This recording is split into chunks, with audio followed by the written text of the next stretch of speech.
রাজধানীর পুরান ঢাকায় সংঘটিত জগন্নাথ বিশ্ববিদ্যালয়ের ছাত্রদল নেতা জোবায়েদ হোসেন হত্যাকাণ্ডের পেছনে উঠে এসেছে চাঞ্চল্যকর এক প্রেম ঘটিত রহস্য।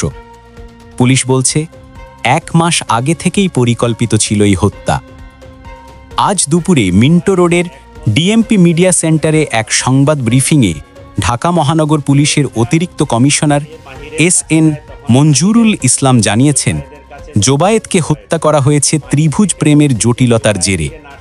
পুলিশের ভাষ্যমতে বর্ষার সঙ্গে সম্পর্ক গড়ে ওঠে জোবায়েদের, কিন্তু বর্ষার সঙ্গে আগে থেকেই প্রেমের সম্পর্কে ছিলেন মাহির রহমান।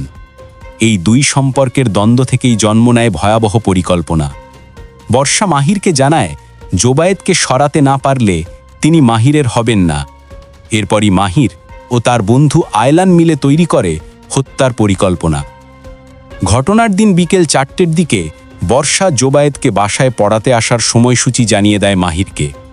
পূর্ব পরিকল্পনা অনুযায়ী গলির নিচে অবস্থান নেয় মাহির ও আয়লান।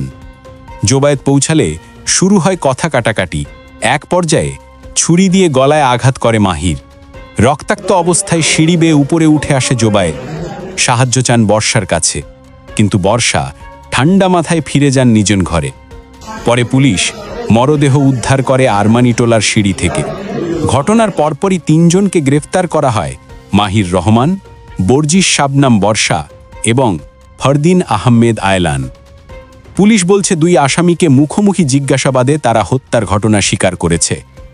তদন্তে মিলছে পরিকল্পনার ধাপ, প্রতিশোধের প্ররোচনা আর এক তরুণ জীবনের করুণ সমাপ্তি। জোবায়েদ হোসেন এক শিক্ষার্থী, এক স্বপ্নবাজ তরুণ, এখন কেবল একটি নাম। যে প্রেমের বিশ্বাস করেছিল, সেই প্রেমই কেড়ে নিল তার জীবন।